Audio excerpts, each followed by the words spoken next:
कार्यक्रम में हमारे बीच में हिमाचल प्रदेश के सम्मानीय विधानसभा के अध्यक्ष आदरणीय श्री विपिन सिंह परमार जी,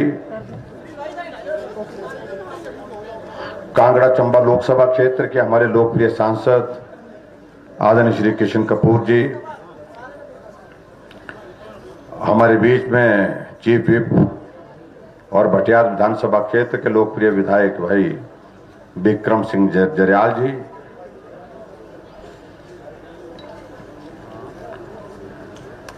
हमारे बीच में श्री जय सिंह जी जो हमारे अनुसूचित जाति एवं अनुसूचित जनजाति विकास निगम के वाइस चेयरमैन हैं, पूर्व में इस विधानसभा क्षेत्र से विधायिका रही और हमने इकट्ठा काम किया है विधानसभा के अंदर, श्रीमती रेणु चड्डा जी, एपीएमसी के हमारे चेयरमैन भाई डीएस ठाकुर जी,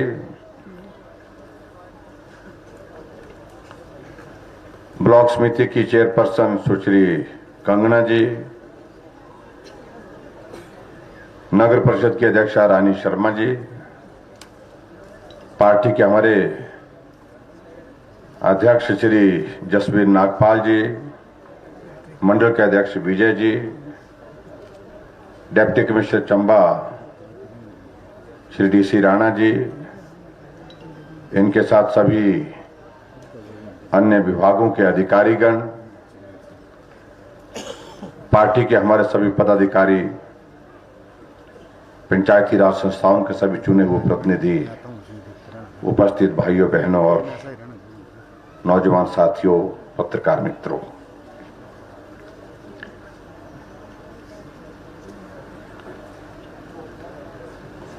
आज हिमाचल दिवस है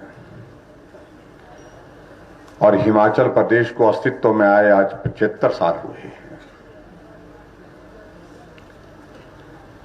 सबसे पहले तो मैं हिमाचल दिवस के इस अवसर पर आप सबको बहुत बहुत बधाई और शुभकामनाएं देता हूं।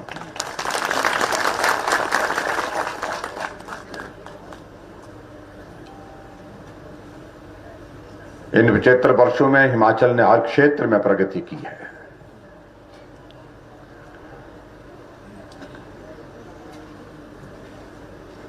और स्वाभाविक रूप से जिन जिन लोगों का इसमें योगदान रहा,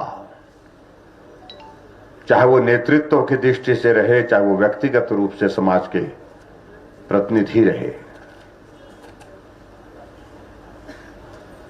ये श्रेय सबको जाता है।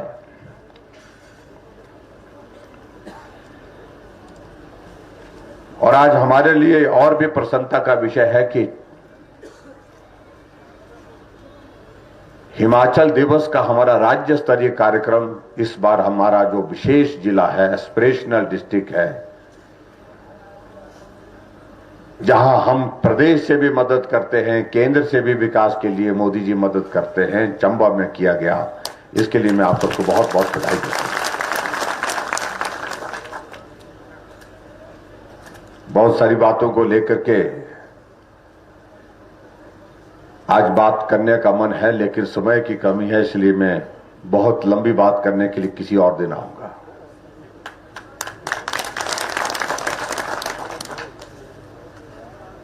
अब की बार जब निर्णय हो रहा था कि 15 अप्रैल का कार्यक्रम कहां किया जाए, आमतौर पर यह कार्यक्रम ज्यादातर शिमला के रिज के मैदान पर होता रहा है। अगर पिछला हम हिसाब निकालें तो ज्यादा कार्यक्रम 15 अप्रैल के शिमला में ही हुए। हमने कहा शिमला से जो सबसे दूर है वहां करेंगे अपनी बात।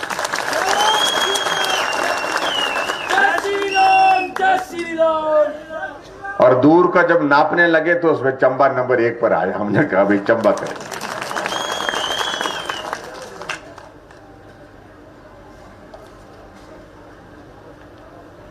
आज ऐतिहासिक चौगान के मैदान में यह कार्यक्रम हुआ और हिमाचल के इतिहास में यह भी पहली बार हुआ कि देश के प्रधानमंत्री जी ने हिमाचल दिवस के अवसर पर हिमाचल वासियों को अपना वीडियो रिकॉर्डेड जो है संदेश दिया 7-7.5 मिनट का। और उन्होंने क्या कहा, सोशल मीडिया में आप सब लोग सुन रहे होंगे, देख रहे होंगे। उन्होंने कहा यह संयोग है जहां हम पूरे देश का अमृत महोत्सव मना रहे हैं, यानी कि 75 साल हमारे देश की आजादी के और 75 साल हिमाचल प्रदेश के अस्तित्व के। ये दोनों चीजें एक साथ मिलकर के एक जगह पहुंची हैं। इसलिए आदरणीय प्रधानमंत्री जी ने देवभूमि हिमाचल प्रदेश के समस्त लोगों के लिए संदेश दिया कि मैं आपको बहुत बहुत बधाई देता हूं, शुभकामनाएं देता हूं। और आगे और बढ़कर के उन्होंने एक बात और कही, यह हिमाचल भौगोलिक दृष्टि से कठिन प्रदेश है, साधनों की कमी, सुविधाओं की कमी होने के बावजूद भी हर क्षेत्र में विकास करते हुए आगे बढ़ा। उसके लिए हिमाचल प्रदेश की जनता के परिश्रम को, मेहनत को उन्होंने साधुवाद दिया है, उन्होंने बधाई दी है, उनको धन्यवाद किया देवभूमि हिमाचल प्रदेश की जनता का।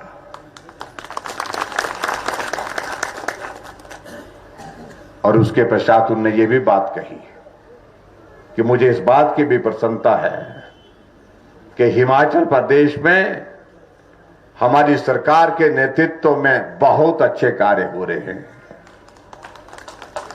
और खास तौर से जिसका जिक्र किया, सड़कें गांव तक पहुंच रही हैं, समाज का हर नागरिक सामाजिक सुरक्षा की दृष्टि से इस क्षेत्र में हिमाचल ने सबसे बेहतरीन काम किया।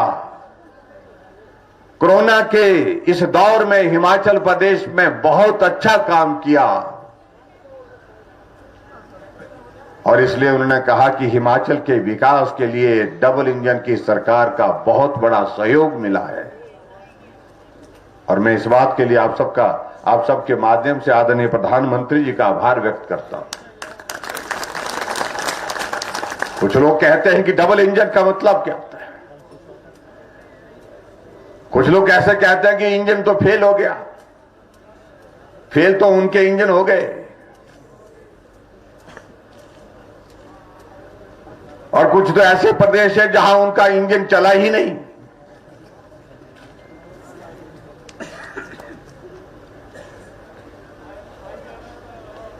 डबल इंजन का उसको कहते हैं, जब ये कोरोना का दौर चला, हमने कहा, प्रधानमंत्री जी से बात की, हमने वित्त मंत्री निर्मला सीतारमण जी से बात की, हमें मदद की जरूरत है। पैसा दिया, 400 करोड़ रुपए दिया। हमने कहा धन्यवाद। उन्होंने कहा कि और चाहिए, हमने कहा और चाहिए। 200 करोड़ रुपए और दिया, 600 करोड़ रुपए दिया। हमने कहा फिर बहुत बहुत धन्यवाद। और हम धन्यवाद करने के लिए दिल्ली गए। दिल्ली में धन्यवाद करने के बाद हमने उनसे आग्रह किया कि अगर और मदद हो सकती है तो और मदद करिए। हम शिमला बाद में पहुंचे, 200 करोड़ रुपए और आ गया। 800 करोड़ हिमाचल के विकास के लिए आदरणीय प्रधानमंत्री जी ने दिया, केंद्र के वित्त मंत्री जी ने दिया। इसको डबल इंजन का, इसको कहते हैं डबल इंजन की सरकार। जो आपसे प्रश्न पूछते, हमसे प्रश्न पूछने की कोशिश करते हैं।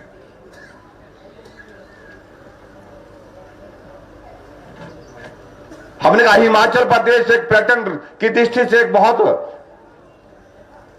संभावनाओं वाला प्रदेश है। यहां हमको सहयोग चाहिए, मदद चाहिए।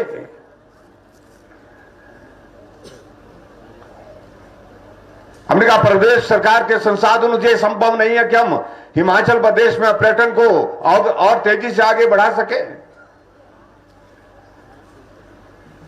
तो कहा कि क्या किया जाए, क्या मदद कर सकते हैं।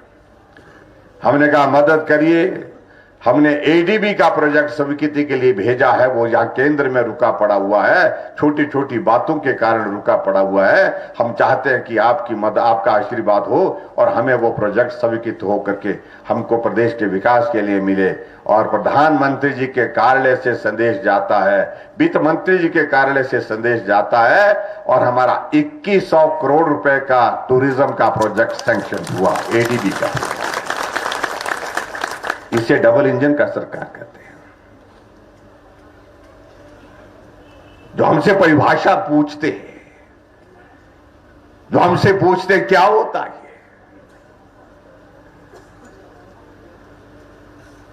इसलिए एक नहीं अनेक बातें हम कह सकते हैं, लेकिन आज के दिन कहने का मन भी नहीं। हम चाहते हैं कि आज हिमाचल दिवस है इसलिए थोड़ा ही बोला जाए। तभी तो बोल रहे हैं कि मेरे को किसी और दिन नियुद्रा दे देना जिस दिन खुल करके बोलेंगे।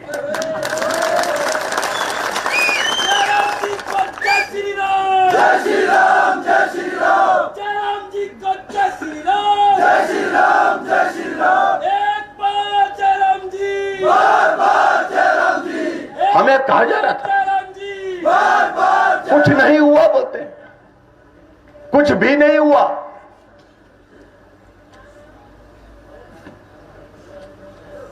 मालूम नहीं उनका देखने का नजरिया क्या है।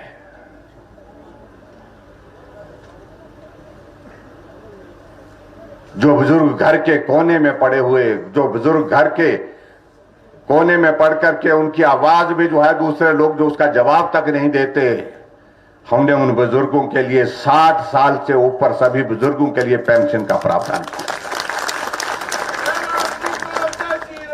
जय श्री राम, जय श्री राम, जय राम जी को जय श्री राम, जय श्री राम, जय श्री राम। और कहते हैं कि कुछ नहीं हुआ। हमने उन बहनों के लिए जो हमारे लिए खाना बनाती हैं, रसोई में जाकर के धुएं में 3-3 घंटे 4-4 घंटे, हम तो लाट साहब की तरह बड़े आनंद से उसका स्वाद लेते हैं, खाने का मजा लेते हैं, क्योंकि पुरुष कम बनाते हैं। नहीं, मैं पुरुषों के लिए बोल रहा हूं, बुरा मत मानिए। महिलाओं को ताली बजानी चाहिए, हमने पुरुष वालों की ठुकाई की आज। हाँ, क्या करूं भाई, आप लोगों का वक्त खराब चल रहा है, क्या करें, उनका अच्छा चल रहा है।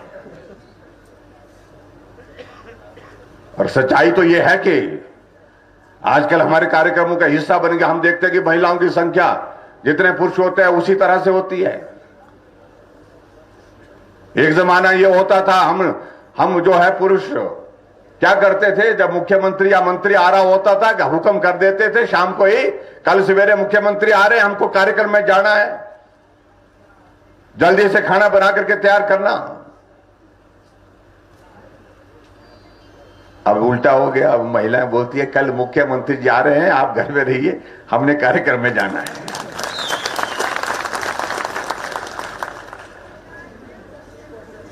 जब देर हो जाते घर पहुंचने के लिए तो व्हाट्सएप पर मैसेज करते, हम थोड़ा देर हो जाएंगी तो आप खाना बना करके रखिए। करते कि नहीं करते बोलो, आज भी करना, मैसेज कर दो घर वालों को, खाना बना के रखिए। बोला परिवर्तन आ गया समाज में। हमने कहा उन बहनों के लिए हम गैस का चूल्हा देंगे और हर घर में देंगे, ऐसा नहीं कि किसी को देंगे किसी को नहीं देंगे। और पूरे देश में हिमाचल पहला राज्य है जहां हर घर में गैस का चूल्हा है। नहीं तो गरीब परिवार की हमारी वो बहन, गरीब परिवार की वो मां दूसरे के घर में जाती थी देखने के लिए ये गैस का चूल्हा क्या होता है, ये कैसे जलता है, कैसे खाना बनता है, कैसे बुझता है। आज उसके अपने घर में गैस का चूल्हा है। हमसे आग्रह आया कि गैस तो अगर सिलेंडर हमको और मिल जाए, हमने कहा आपकी बात दे देंगे। हमने तय किया जो पहला कनेक्शन होगा, जो नया कनेक्शन होगा उसमें 3 देंगे, अगर जिसने 1 ले लिया उसको 2 देंगे। यह निर्णय हमने करना है, अभी पैसा डालना है उसकी जगह या सिलेंडर देना है।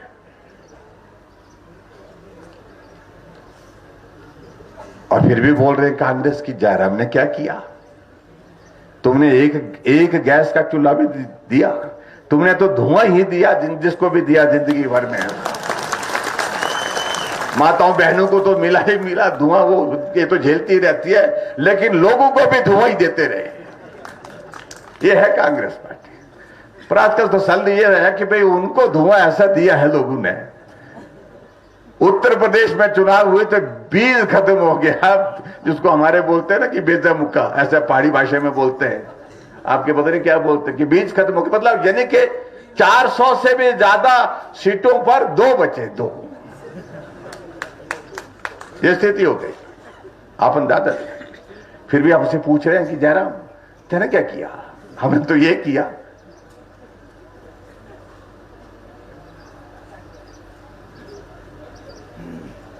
हमने उन बेटियों के लिए, जो बीपीएल परिवार की जो गरीब बेटियां है, जिस दिन उस बेटी की शादी हो गई उस दिन उस बेटी के खाते में 31,000 शगुन का हमारी सरकार डालेगी, ये हमने निर्णय लिया। तुमने क्या किया? तुमने 31 रुपए भी दिए शगुन के?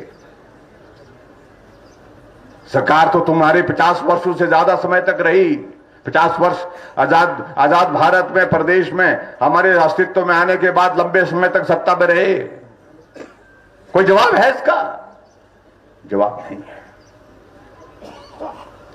हमने उस गरीब आदमी के लिए जो बिस्तर पर पड़ा है, लाचार है, बेबस है, चल नहीं सकता है, बीमारी ऐसी लग गई उसको, पैरालिसिस हो गया, ब्रेन हेमरेज हो गया, किडनी फेल हो गई, कैंसर हो गया, जिंदा है, बिस्तर पर पड़ा है, कुछ नहीं कर सकता है। हमने कहा पूरे प्रदेश में सर्वे करो, और ऐसे लोगों के लिए हमने तय किया कि जितने भी लोग होंगे हिमाचल प्रदेश में, हमने सहारा योजना की शुरुआत की, और उस योजना के अंतर्गत 3,000 रुपए उन लोगों के खाते में हर महीने डाल रहे। 3,000 रुपए उनके खाते में।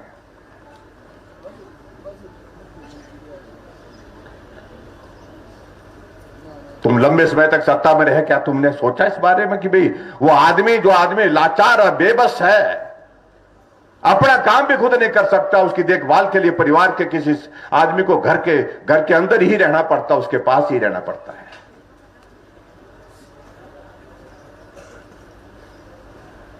कोई गरीब आदमी बीमार हो जाए, उसका इलाज हॉस्पिटल में कैसे होगा? लंबे समय तक सत्ता में रहे, सोचा नहीं कभी।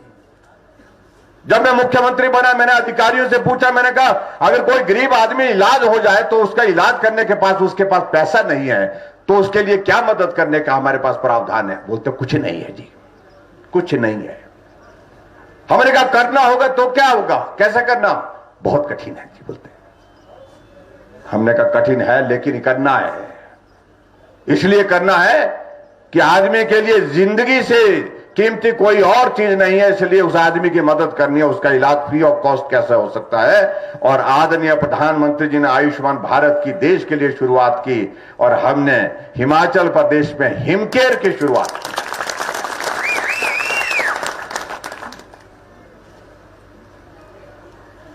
हम 2 लाख से ज्यादा, 2,30,000 गरीब लोगों का मुफ्त इलाज करके उनको स्वस्थ करके घर में भेजने में सफल हुए। मैं कांग्रेस के उन नेताओं को पूछना चाहता हूं जो सिर्फ सत्ता के लिए आपके पास आते हैं, सत्ता ही चाहिए, कुर्सी ही चाहिए, उनको पूछिए कि आप लोगों के समय में, इतने लंबे समय तक सत्ता में रहने के बावजूद ये विचार, ये सोच क्यों नहीं आई कि उस आदमी का इलाज मुफ्त में होना चाहिए जिसके पास इलाज के लिए पैसे नहीं है? ये ख्याल उनके दिमाग में इसलिए नहीं आया क्योंकि कांग्रेस के जो नेता है उनको कमी नहीं है पैसे की। वो देश में तो इलाज करते हैं, विदेश में भी कर लेते हैं। या चंबा में इलाज नहीं हुआ तो चंडीगढ़ चले जाते हैं, दिल्ली चले जाएंगे। वो क्या जाने गरीब आदमी की क्या स्थिति हो सकती है। ये हमारी शुरुआत की हुई चीजें हैं जो मैं कह सकता हूं आदमी कब तक रहेगा, कब तक नहीं रहेगा, लेकिन गरीब आदमी के लिए किसने किया ये चीजें आप याद करेंगे, लंबे समय तक याद करते रहेंगे। मैं इस बात को कहना चाह रहा हूं। मैंने विधानसभा के अंदर एक प्रश्न पूछा मैं अपने साथियों से, कांग्रेस के मित्रों से। जब राज्यपाल महोदय का अभिभाषण पर चर्चा होने के बाद मैं जवाब दे रहा था विधानसभा के अंदर, मैंने कांग्रेस के मित्रों को पूछा, भाई मेरी मदद करिए। उन्होंने कहा क्या मदद करें? मैंने कहा मदद इसलिए करिए कि मैं पिछले 5 साल की आपकी सरकार की किसी योजना का नाम याद करने की कोशिश कर रहा था, मुझे कोई याद नहीं आ रही है जो आपकी सरकार में चली हो और आज भी चली हो। एक योजना का मैंने कहा जिक्र करके दिखाइए। तो कांग्रेस के सामने बैठे वो सारे नेता बगले झांकते रहे, इधर देखते रहे, उधर देखते रहे, लेकिन खड़ा होकर के कोई हिम्मत नहीं कर पाया कि पिछले 5 वर्षों में हमने इस योजना की शुरुआत की थी, आज भी चल रही है। जिक्र तभी कर सकते थे अगर काम किया होता, कोई योजना बनाई होती, जब किया ही कुछ नहीं तो योजना का जिक्र कैसे हो सकता है। तो हमने कहा कि अब हमसे सुनो, तुम जयराम को बार बार बोलते हो कि कुछ नहीं किया। हमने जिन स्कीमों का मैं जिक्र कर रहा हूं, ये तमाम योजनाएं हमारी इस सरकार के 4 साल 4.25 साल के कार्यकाल की सरकार की शुरुआत की हुई योजनाएं हैं, जिनका मैं यहां पर जिक्र कर रहा हूं। हमने जनमंच की शुरुआत की, लोगों की समस्या का समाधान मौके पर होना चाहिए। हमने सीएम हेल्पलाइन की शुरुआत की, 1100 पर शिकायत करो और घर बैठे समस्या का समाधान करने का प्रयत्न किया है। और हमने आगे बढ़ करके नौजवानों के लिए हमने कहा कि मुख्यमंत्री स्वावलंबन योजना, अपने पांव पर खड़ा होने के लिए नौजवानों के लिए कोई रास्ता देना चाहिए। उस रास्ते के मुताबिक हमने हिमाचल प्रदेश में हमने कहा कि 1 करोड़ का लोन लेने के लिए भी आप ले सकते हैं, और उसमें अगर बहन हमारी बेटी अगर मां कोई लेगी, उस लोन को लेगी, उसको 35% सब्सिडी मिलेगी, और नौजवान लेगा तो उसको जो है 30% सब्सिडी मिलेगी। पहले हमने 25 रखी थी। मैंने कहा आप बताइए कोई योजना है आपने शुरू की ऐसी? जवाब नहीं है उनके पास। इसलिए भाई और बहनों, बहुत बातें सेशन के दिनों में अभी बड़ा हल्ला गुल्ला डाल रहे थे। यहां विधानसभा के सम्मानीय अध्यक्ष महोदय जी को बड़ा उनको झेलना पड़ता था, क्योंकि वो शोर डालते थे। जब आदमी के पास कुछ बोलने के लिए नहीं होता है तो क्या होता है? शोर डालो, बस हल्ला डालो।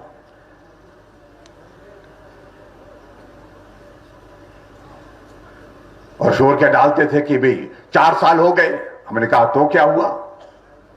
बोलते अब हम आ रहे हैं। मैंने कहा आपको किसने इजाजत दी अभी आने की? अभी तो इतना आसान है, मत सोचिए। बोलता नहीं, बोलता यहां तो रिवाज बना हुआ है। अभी पंजाब के चुनाव हो रहे हैं, उत्तराखंड के, उत्तर प्रदेश के, मणिपुर के, गोवा के चुनाव हो रहे हैं, परिणाम आएंगे, हमारी सरकारें बन रही। कहां का बन रही? मैंने पूछा कहां का बन रही है? बोलते उत्तराखंड में तो पक्की बन रही है। मैंने कहा और कहां बन रही है? बोलते चन्नी साहब तो 100% बोलते हैं। मैंने कहा और क्या? मैंने कहा उत्तर प्रदेश में। उत्तर प्रदेश में थोड़ा कठिन है बोलते हैं, लेकिन मणिपुर के बारे में बोल रहे हैं हमारी सरकार बन रही है, गोवा में हमारी सरकार बन रही है। मैंने कहा तो अच्छा होगा, हम उन दिनों में, सेशन के दिनों में, अब इन दिनों में यही होंगे। 10 मार्च को परिणाम आएंगे, थोड़ा इंतजार कर लेते हैं उस दिन तक। बोलते ना ये तो इंतजार करने की जरूरत थी, हम कह दिए, बस कह दिए, सुन लो। बोलते हो गया है। क्या हो गया? बोलते सरकारें बन गई हमारी। और 10 मार्च को गिनती शुरू हुई तो रुझान निकलने लगे। चन्नी साहब लुढ़कते रहे, पीछे पीछे पीछे पीछे, एक सीट से पीछे, दूसरी सीट से पीछे। शुक्र है 2 ही सीटों पर चुनाव लड़ा उन्होंने, आगे ज्यादा लड़ा होता तो वहां भी पीछे ही होते। और एक नेता उनका ऐसा था जो बड़ा शोर से बोलते थे, ताली बजाने की बात कहते थे, ठोको ताली। ऐसी ताली लगी कि जिंदगी भर वो भूल नहीं पाएंगे। 3रे स्थान पर गए सिद्धू साहब। चन्नी साहब दोनों जगह से चले गए। और जब विधानसभा के अंदर, मैं विधानसभा में प्रवेश किया, मैंने नमस्कार की मित्रों को, तो जमीन तरफ देख रहे थे नीचे। मैंने कहा भाई कोई बात नहीं, ऐसा होता रहता है। हुआ तो बहुत बुरा, लेकिन क्या करें, अब ऐसा होता रहता है। लेकिन भारतीय जनता पार्टी की 4 प्रदेशों में सरकार थी, चारों जगह भारतीय जनता पार्टी फिर सरकार बनाने में सफल हुई। और उनकी एक जगह सरकार थी और एक जगह से ही सफाई हो गया। शांति हुई उस दिन के बाद। नहीं तो वो उछल कूद। अध्यक्ष महोदय जी को बताना पड़ता था, बैठो भाई बैठो, बात सुनो। सुनने के लिए तैयार नहीं थे।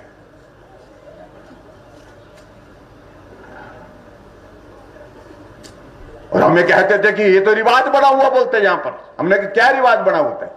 बोलते एक बार थारी एक बार मारी। तो पहाड़ी भाषा में बोलते ना कि एक बार आपकी एक बार हमारी, ऐसे बोलते ना हमारे पहाड़ी भाषा में, वहां पर ऐसा बोलते हैं कि एक बार आपकी सरकार एक बार हमारी। मैंने कहा भाई अब रिवाज बदल गया है। उत्तराखंड में भाजपा के बाद फिर भाजपा की सरकार बनी, उत्तर प्रदेश में फिर भाजपा की सरकार बनी, गोवा में फिर भाजपा की सरकार बनी, और मणिपुर में फिर भाजपा की सरकार के बाद फिर भाजपा की सरकार बनी। और रिवाज बदल गया है पूरे देश में। हिमाचल में भी बदलेगा। नवंबर में चुनाव होगा, भाजपा की सरकार है, भाजपा की ही होगी आने वाले समय में। बड़े परेशान होते हैं बेचारे जब हम ऐसा बोलते हैं तो बहुत उनसे जमीन पर बैठने की आदत नहीं है। सत्ता चाहिए, कुर्सी चाहिए, मजे चाहिए, आनंद चाहिए, बस इसके सिवाय आजकल चेहरे कुछ लटके हुए हैं। तो ये सारी बातें आने वाले समय में होंगी, जो भी होंगी। लेकिन मैं आज आपके बीच में इतना जरूर कहना चाहता हूं। आज में चंबा में हमने हिमाचल दिवस के अवसर पर कुछ और महत्वपूर्ण चीजों का जिक्र किया है। हमने बिजली राज्य का जिक्र करते हैं। ऊर्जा राज्य हिमाचल प्रदेश है। ऊर्जा हम दूसरे प्रदेशों को देते हैं, बेचते हैं। वो आय अच्छी बात है, हमारे लिए आय का जरिया है। लेकिन हिमाचल प्रदेश के उस गरीब आदमी को के बारे में सोचा नहीं गया।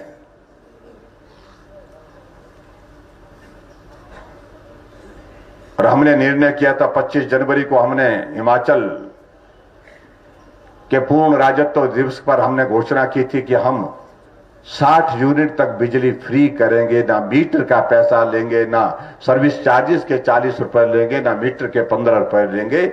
हमने तय किया था इस प्रकार से। और 60 यूनिट के बाद फिर 125 यूनिट तक कहा था कि हम 1 रुपए लेंगे, 55 पैसे नहीं लेंगे। 1 रुपए 55 पैसे यूनिट था। लेकिन कुछ लोगों ने कहा कि ठीक है यार, आपका ये हिसाब ना समझाने में बहुत मुश्किल आ रही है बोलते लोगों को। तो हमने कहा क्या करना चाहिए, क्या समझाना, सरल करना, कैसे करना। कहा कि इसको सरल करो, 125 यूनिट तक एक सबको फ्री कर दो बोलते। ऐसा लगेगा, हम मानते हैं कि 350 करोड़ रुपए हम सरकार को, हमको जो है उसको बहन करना पड़ेगा, हम करेंगे। लेकिन हिमाचल प्रदेश के 11.5 लाख जो परिवारों के लिए हमने ये तय किया, आज हमने ऐलान कर दिया। और चंबा के चौगान के ऐतिहासिक मैदान में ऐलान किया, 125 यूनिट तक 0 बिल देंगे। हिमाचल प्रदेश में कोई पैसा नहीं देंगे, क्योंकि हिमाचल के गरीब आदमी को मदद करने की जरूरत है।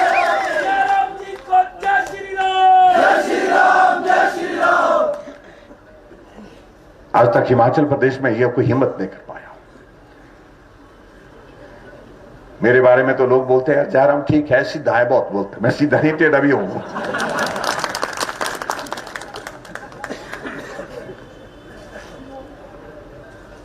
और उसके बाद उन्होंने कहा, हमारे साथियों से हमने कहा कि भाई यार पानी का बिल आता है गांव में, ये 35 रुपए बिल हर महीने का आता है। हमने कहा क्या करना चाहिए, बोले इस पर सोचिए।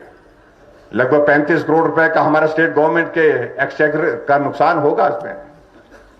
लेकिन हमने कहा हिमाचल प्रदेश में पानी पीने का फ्री देना चाहिए। हमने तय किया कि हिमाचल प्रदेश में आज हमने तय किया, जो ग्रामीण क्षेत्रों में रहने वाले, गांव का रहने वाला हर आदमी को जो है पानी फ्री ऑफ कॉस्ट देंगे, बिना बिल के देंगे, उससे कोई पैसा नहीं देंगे।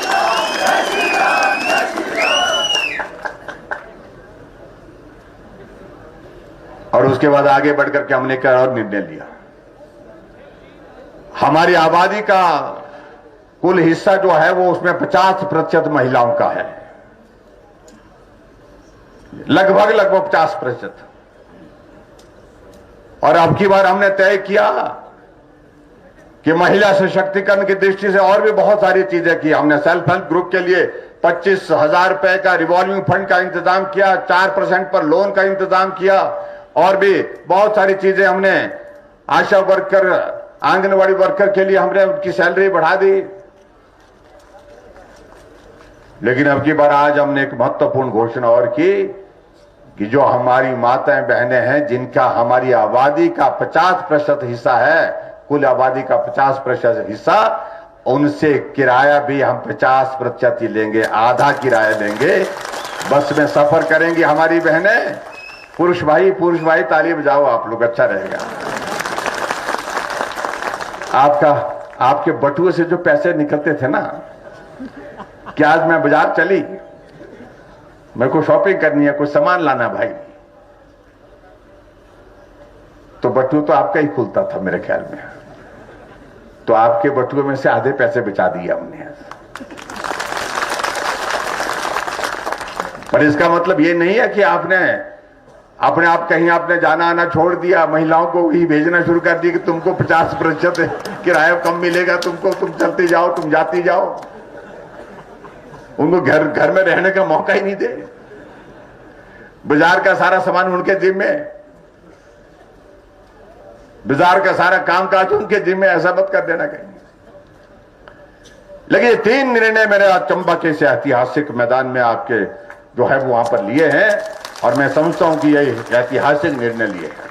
जय राम जी को जय श्री राम। और ये निर्णय, जय श्री राम। जय राम जी को जय श्री राम। जय श्री राम। जय श्री और बिजली के और इसके निर्णय जो है हम जुलाई के महीने के बाद जो है इसको लागू करेंगे। जुलाई से हम इसको लागू करेंगे। ये भी मैं आपके बीच में कहना है। ऐसा मत सोचना कि कल गई में हमारे बहन जी कल ही चले गई और कल ही कहने लगी कि आधा किराया देना मैंने भाई।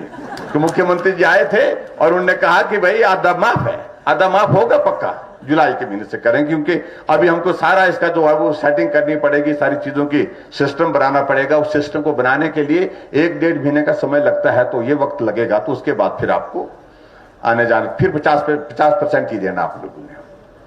तो इस तरह हमने निर्णय लिए हैं। तो बहुत सारी चीजें, बहुत बातें रह गई। अब आने वाले समय में हम चुनाव के नजदीक जाते जा रहे हैं और आदरणीय प्रधानमंत्री नरेंद्र भाई मोदी जी के नेतृत्व में सारा देश भाजपा का हो गया। अब तो 2 प्रदेश 4 चुनाव हमने जीते हैं, चौका मारा है, और ये 2 और जीतेंगे। हिमाचल और गुजरात छक्का मारने वाले हैं नवंबर के महीने में, उसके लिए आप तैयारी करें। आज मैं आपके यहां पर आया और 11 योजनाओं का शिलान्यास और उद्घाटन हुआ। 5 उद्घाटन हुए और 6 योजनाओं का शिलान्यास हुए। कुल मिलाकर के 166 करोड़ रुपए के उद्घाटन और शिलान्यास के कार्यक्रम आपके सामने वहां पर किए। ताली आधे लोगों ने बजाई, आधे ने बजाई नहीं। क्या 166 करोड़ कम होते हैं? अब हमारा जमाना था, कभी हम और किशन कपूर जी हुआ करते थे, 1 करोड़ मिलता तो हम एक टांग पर नाचते थे। आप अंदाजा लगाइए कितना अंतर हो गया। अब 166 करोड़ रुपए, क्या बोलते हैं उसको, 1 अरब 66 करोड़। हाँ जी, हाँ, अरब के हिसाब से मेरा हिसाब कमजोर है भाई। हाँ जी, हाँ, 1 अरब 66 करोड़। हाँ हाँ बिल्कुल जी, 3 अरब 16 करोड़ रुपए। और मैं यहां देख रहा था, कागज में देख रहा था, हमारे यहाँ के विधायक महोदय जी कहते हैं कि कुछ नहीं हो रहा है। बिल्कुल कुछ नहीं हो रहा है। वो कहाँ रहती हैं आज, मालूम नहीं, पता करो भाई। यहां जल शक्ति महकमे के 304 करोड़ रुपए के काम इस विधानसभा क्षेत्र में हो रहे थे।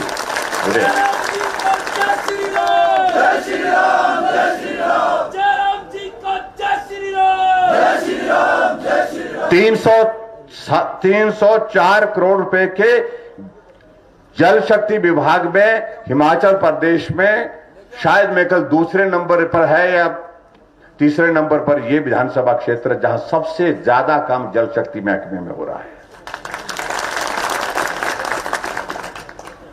और 21-22 में ही 2 सालों में ही 240 करोड़ रुपए की स्वीकृति हमने दी है जहां पर पेयजल योजनाओं के लिए, जहां पर ऑगुमेंटेशन के लिए, बहुत सारी चीजों के लिए, जहां पर जल शक्ति मित्र विभाग के माध्यम से। ये तो एक विभाग का मेरे पास हाथ में कागज लगा जिसका मैं जिक्र कर रहा हूं। बहुत सारे कागज, और मैं अगर उसमें जाऊंगा तो उसमें बहुत वक्त लगेगा, तो उसके लिए मैं क्षमा चाह रहा हूं। लेकिन उसके बावजूद भी यहां पर डीएस ठाकुर जी बोल रहे हैं, यहां मंडल के अध्यक्ष जी बोल रहे हैं कि नहीं नहीं आपको जो है और भी कुछ करना पड़ेगा, और भी कुछ करना पड़ेगा। भाई हमने बहुत कुछ करा, हमने तो बहुत कुछ किया यहां पर डलहौजी वालों को। अब डलहौजी वालों को भी तो कुछ करना होगा। मालूम नहीं, कुछ चुपचाप बैठे, थोड़ी थोड़ी कसर छोड़ते, 300 की 500 की कसर छोड़ते आप लोग। ये पता नहीं क्या रिवाज है आपके यहाँ पर भाई। इस बारी नहीं, ये रिवाज बंद करो भाई। इस बारी नहीं। सरकार भाजपा की बनने वाली है, और भाजपा की सरकार बनने वाली है तो विधायक भाजपा का भेजिए बस।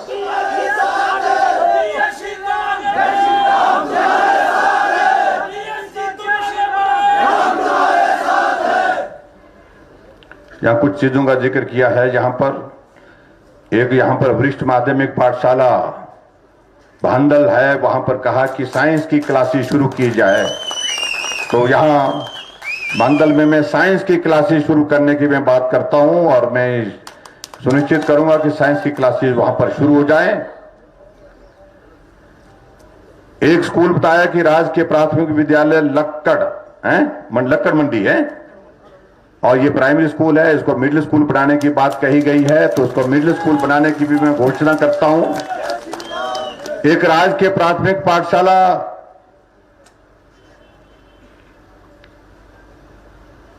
खरजोता है,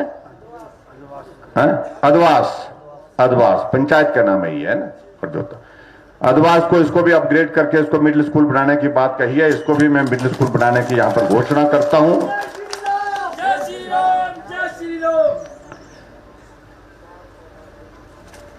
और इसके अतिरिक्त यहां पर एक राजकीय उच्च विद्यालय पुखरी है, उसको कहा गया है कि सीनियर सेकेंडरी स्कूल बनाना है। मुझे मालूम नहीं बच्चे कितने हैं वहां पर, है कोई यहां से पुखरी से, है कोई बच्चे भी हैं?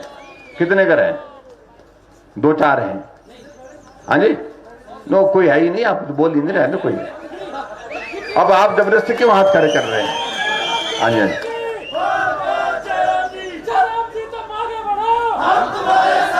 बच्चे होने चाहिए। मैं आपके बीच में ये कह रहा हूं, बच्चों की संख्या ठीक होनी चाहिए, और मैं पुखरी स्कूल को सीनियर सेकेंडरी स्कूल करने की घोषणा करता हूं। और उसी तरह से एक और स्कूल बताया गया है, एक सरार है हाई स्कूल, और सरार हाई स्कूल से आए कोई बच्चे हैं ना? बच्चे होंगे तो खोलेंगे भाई। तो सरार हाई स्कूल को भी मैं सीनियर सेकेंडरी स्कूल करने की घोषणा करता हूं।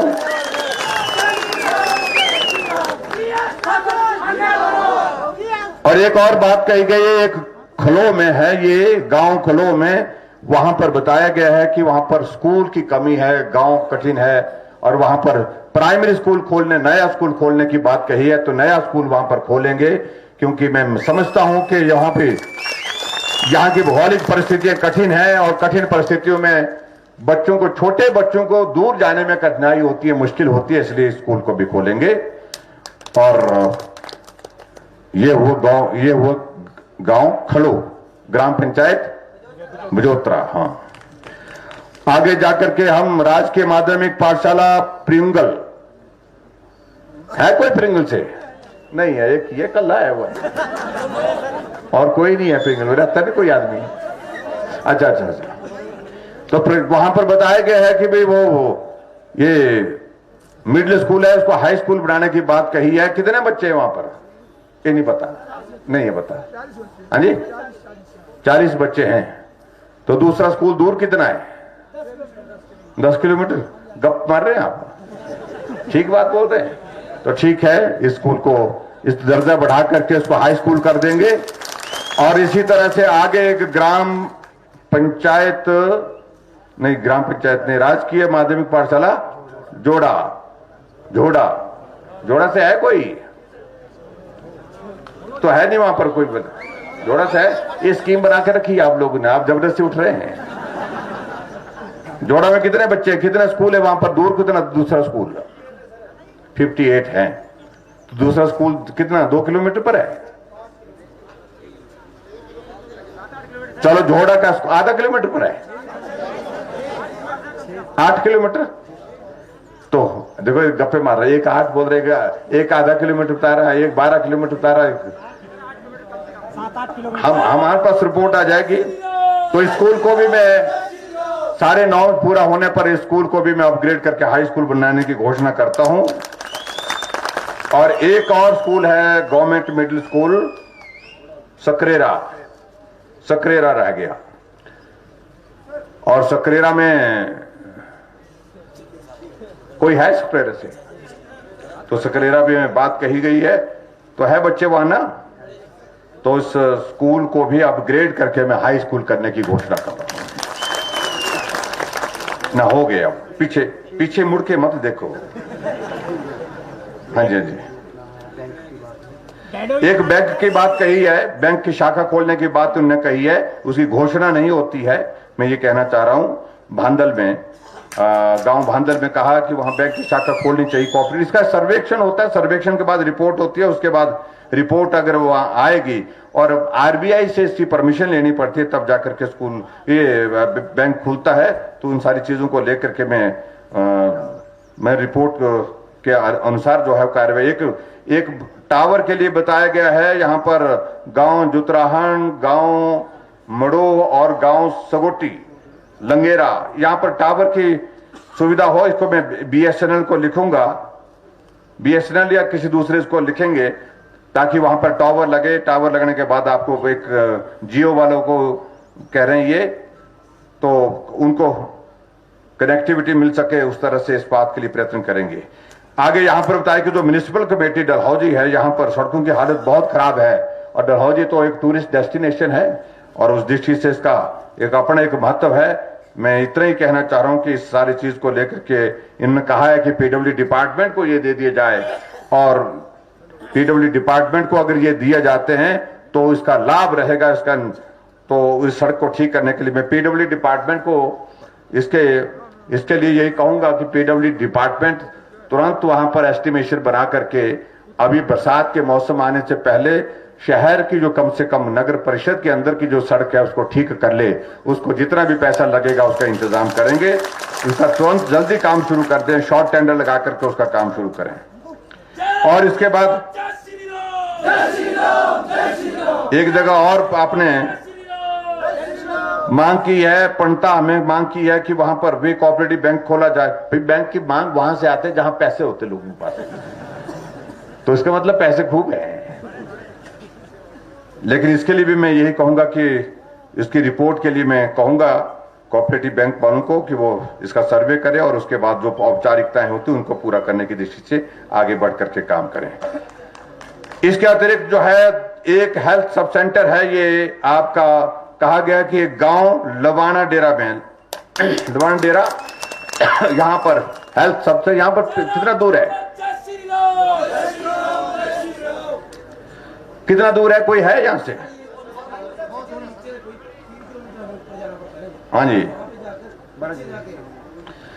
तो यहां कहा गया कि पिछड़ा हुआ है, तो पिछड़ा हुआ आप कह रहे हैं तो हम इसको मान लेते हैं, तो इसलिए आपको हेल्थ सब सेंटर खोलेंगे यहां पर।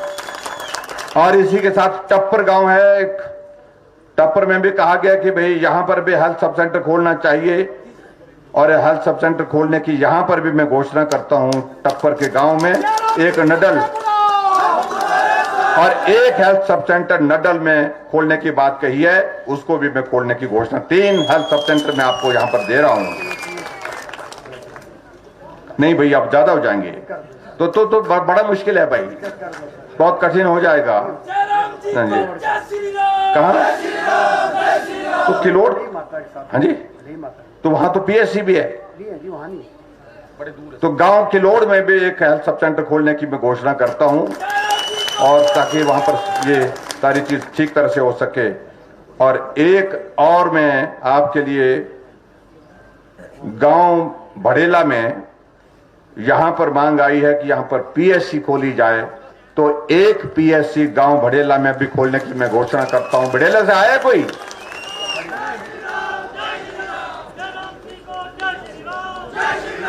धन्यवाद, धन्यवाद आपका भी जय श्री राम। मेरा तो नाम बोलते ही जय श्री राम हो जाती है, नाम जयराम को ले ले तो जय श्री राम तो अपने आप हो जाती है पूरी। और इसी के साथ साथ में एक और चीज जो अपने बात कही है, भैया अब रुक जाओ भैया, हो गया, दूसरी बार भी मेरे को आने दो, रुकिए। और एक बात और कही है आप लोगों ने, जो बस स्टैंड की बात कही है, इसके बारे में डिटेल रिपोर्ट के लिए मैंने कह रहा हूं कि कहां ये बन सकता है, जमीन का इंतजाम कैसे होगा, कैसे सारी चीजों को लेकर के सारी रिपोर्ट इसकी ज्वाइंट इंस्पेक्शन बोलते हैं हो भी गई है, वो रिपोर्ट में देख लेता हूं और आने वाले समय में बजट में प्रोविजन करके डलहौजी में अच्छा बस स्टैंड आपके यहां पर बनाएंगे, ये भी मैं आपके बीच में सब घोषणा करता हूं।